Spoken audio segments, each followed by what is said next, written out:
I'm Joe Halco, Director of Community Relations for Northwestern Counseling and Support Services, and welcome to another episode of NCSS Here for You.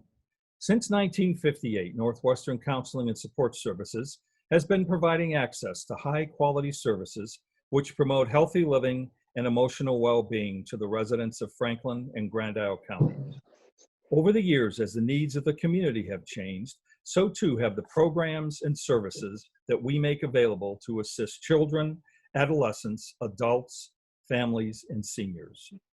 We take our role in the community seriously, and we strive to provide a continuum of the highest quality services to meet the needs of individuals who at any point seek assistance. This month's episode is titled NCSS Wellness Coaches. The dramatic impact that COVID-19 has had on families and on our community led NCSS to transition how services are delivered. In an effort to counter this insidious virus, NCSS wellness coaches have minimized exposure to COVID-19 for all children and families served while ensuring access to the care that they need. With a focus on health and well-being, many of the services have been provided through video conferencing platforms that maintain services while optimizing NCSS's number one value, which is safety. To discuss the positive impact that the NCSS wellness coaches provide, especially during this COVID-19 pandemic, on the families and youth that they serve, I'm pleased to introduce this month's guests. They are Margaret Maley, the team leader of Family Support and Early Childhood Resources, and Heather Getty, team leader of Adolescent Services. And I'd like to welcome both of you to the program this month. Thanks for having us, Joe. And also this is, as I've already told you, our first Zoom TV episode. So again, I want to welcome you on this inaugural journey. So let's start with, I know that each of your teams have had numerous success stories on the impact that NCSS wellness coaches have had during COVID-19. But let's start with what type of training staff need to undergo to become a certified wellness coach. I can answer that, Joe. They participate in a 6-week online course through the Dr. Sears Wellness Institute. There's 3 different tracks through that Wellness Institute. There's an adult track, a family track, and a pregnancy track. And of course, we work mainly with youth and families. So our staff chose between the pregnancy track and the family track, kind of depending on which age group they work with most. And then at the end of that 6 weeks, they receive a certification that helps them then be able to bring what they've learned to the families and the youth that they're working with. And they talk a lot about nutrition, physical wellness, mental wellness. So there's kind of a mix of thinking about how your physical and your emotional and mental health all interplay and affect each other. Okay. And, you know, I would imagine that there are individuals that you serve who have made the statement, why do I need a wellness coach?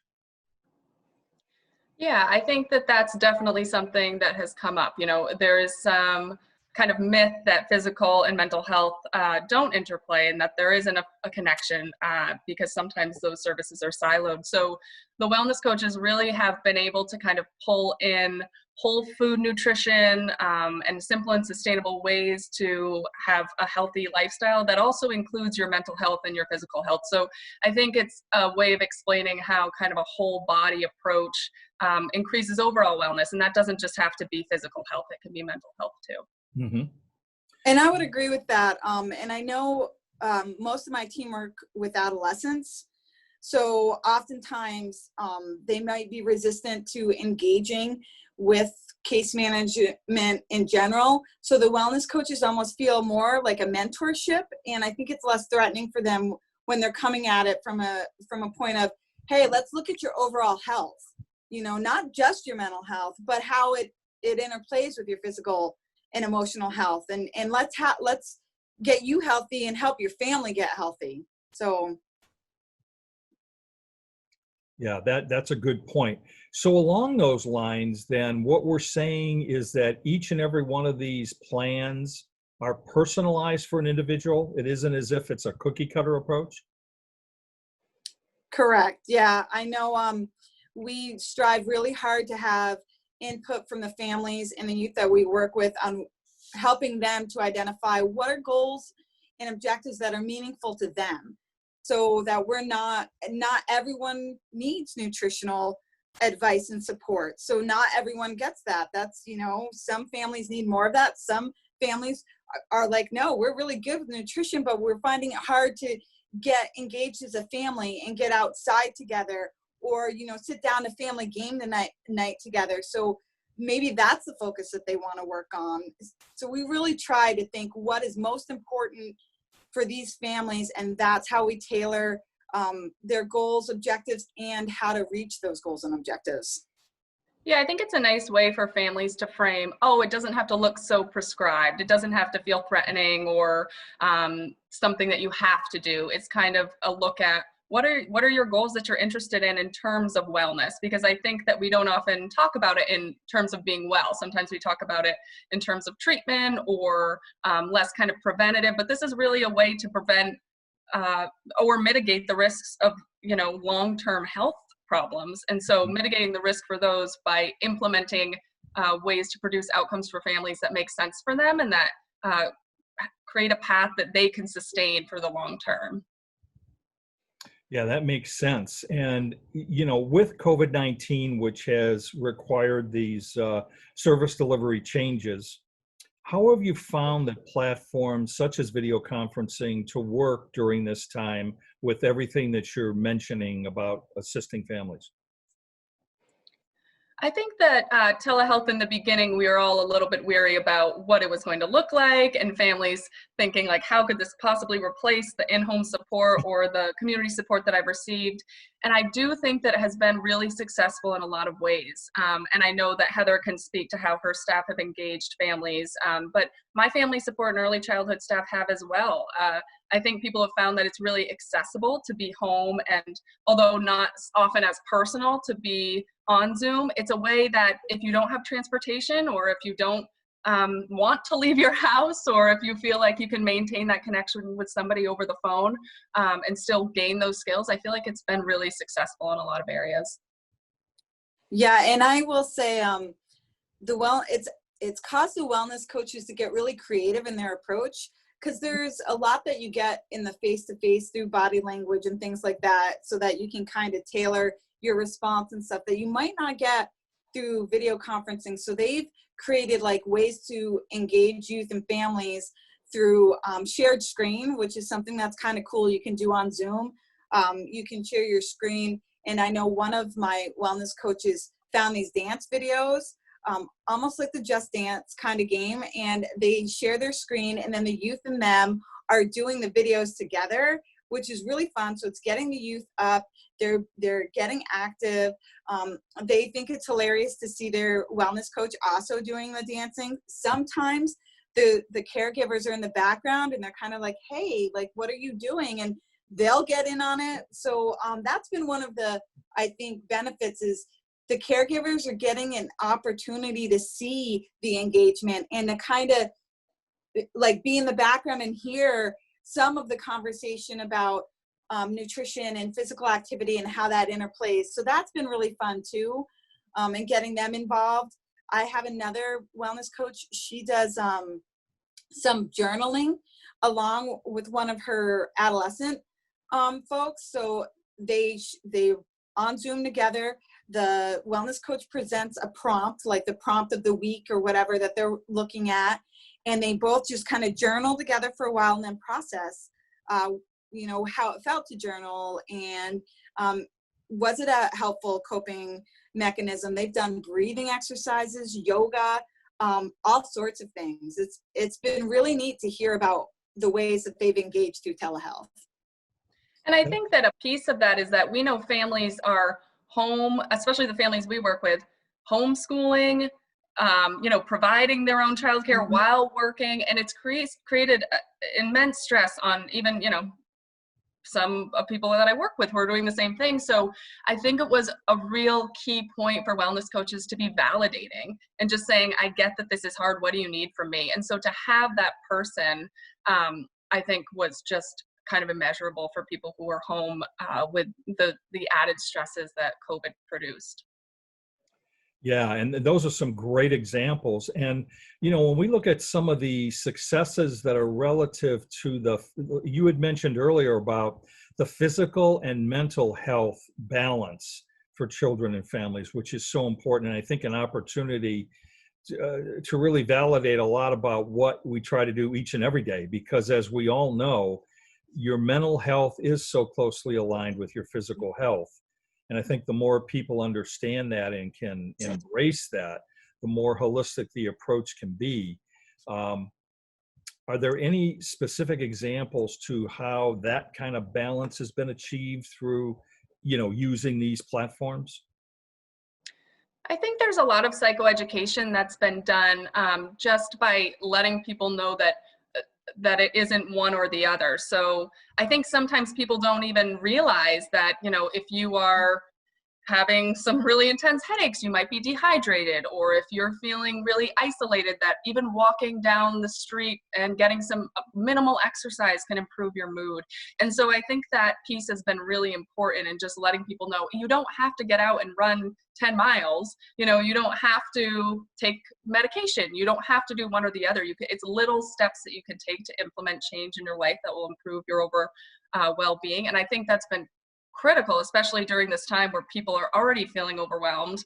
Sometimes they don't want more things to have to do. They just want little pieces that might improve, like Heather said, getting out with your family and finding things you can do together because we were all stuck at home for so long and still are. So just being really creative, I think, takes the stress off of families to think, oh, what am I going to do today that would improve my entire well-being? Well, it's not that complicated all the time. Sometimes it is, but sometimes it's just little steps that we can provide them.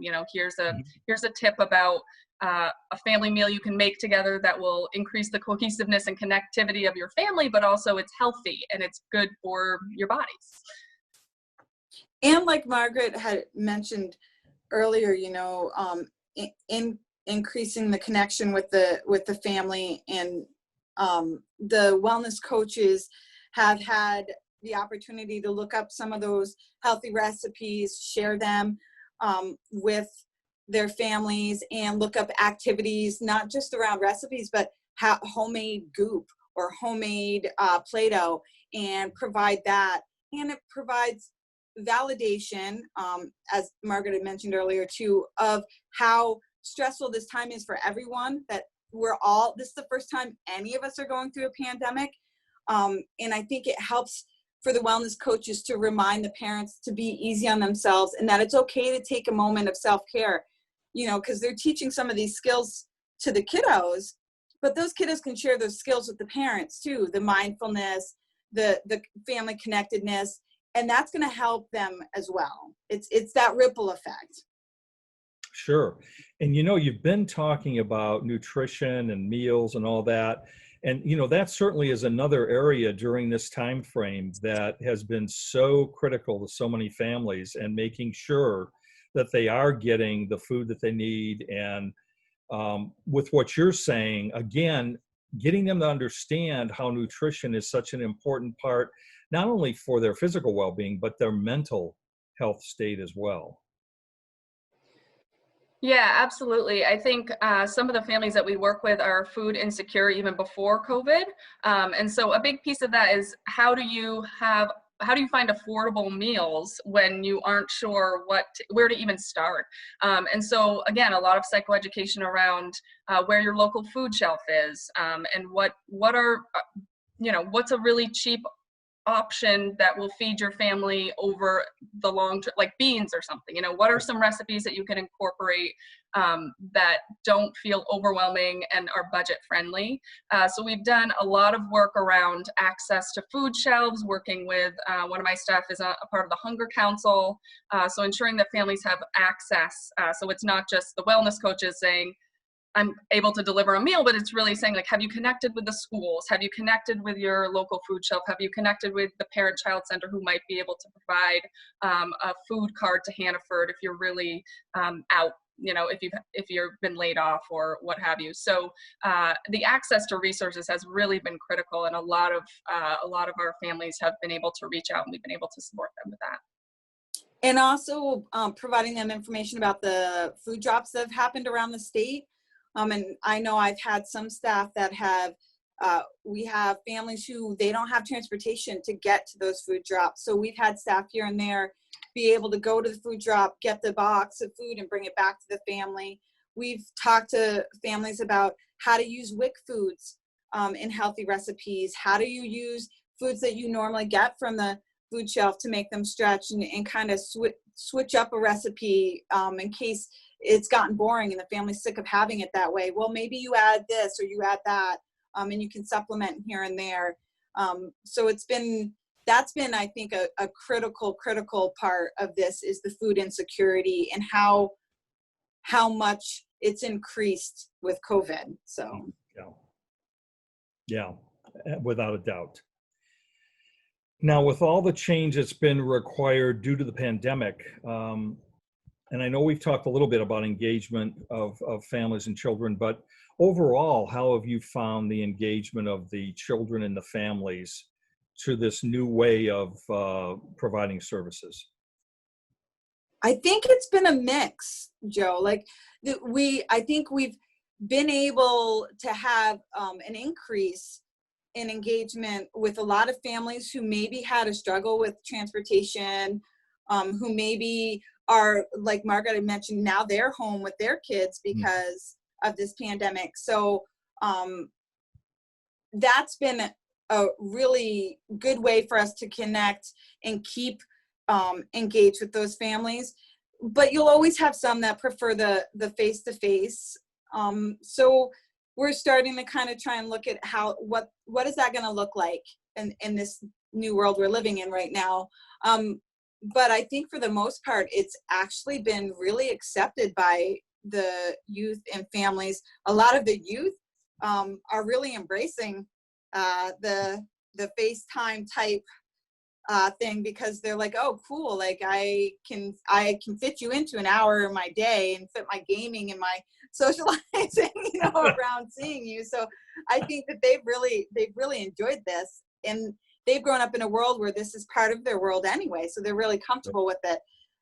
They've given us an opportunity to get more comfortable with it. I think in the beginning, it was a little clunky as we all got used to what does Zoom look like and how do we work the mute so that, background noise isn't interrupting. But we've really rolled with the punches, and I think the youth have, in a lot of ways, led that. So that's been fun. That's actually very good to hear, and not surprising, I guess, when you really break it down. But that's very encouraging, because certainly during this time frame, it has been so stressful on everyone that anything that can be done to help to, engage is a plus. Yeah, I'd say that, I'm thinking about my family support team and my perinatal home visitors, that families will say, I guess I didn't realize how much I relied on this time, whether it's Zoom or, of course, I wish you were in my house to help me with my newborn baby during this really difficult time. But I also feel like those relationships are solid, and that families are really seeking that connection. And that, I think, didn't change all of that much, especially for the families who really need our services and really value the work that we do. So I didn't see, I think Heather's right with the clunkiness. We're trying to figure out Zoom and how to make it work, but I think NCSS has done a great job of trying to meet the needs of families where we're at, and this is the world we're in. So I think everyone's done a great job of trying to be creative. Yes, and I think, a shout out to the IT department for all their yeoman efforts, that what they had to do to ensure that, as an organization, everybody could get connected in the proper ways and have Zoom accounts and all that. I mean, it has been just incredible what the organization has done to support Absolutely. all staff to make sure they could continue their providing services. So that shout out to them. And So, I would also say, Joe, to tack onto that, the agency was so proactive in creating ways to deliver these services. It helped us keep those services going without a huge lapse. And that's been great for the families. yeah, absolutely. I mean, again, at a time when there's so much stress and uncertainty to begin with, anything you can do to counter that is, I'm sure, from their perspective, greatly appreciated, to keep things as normal as you could, even though it's transferring it through a different mechanism. So Mhm.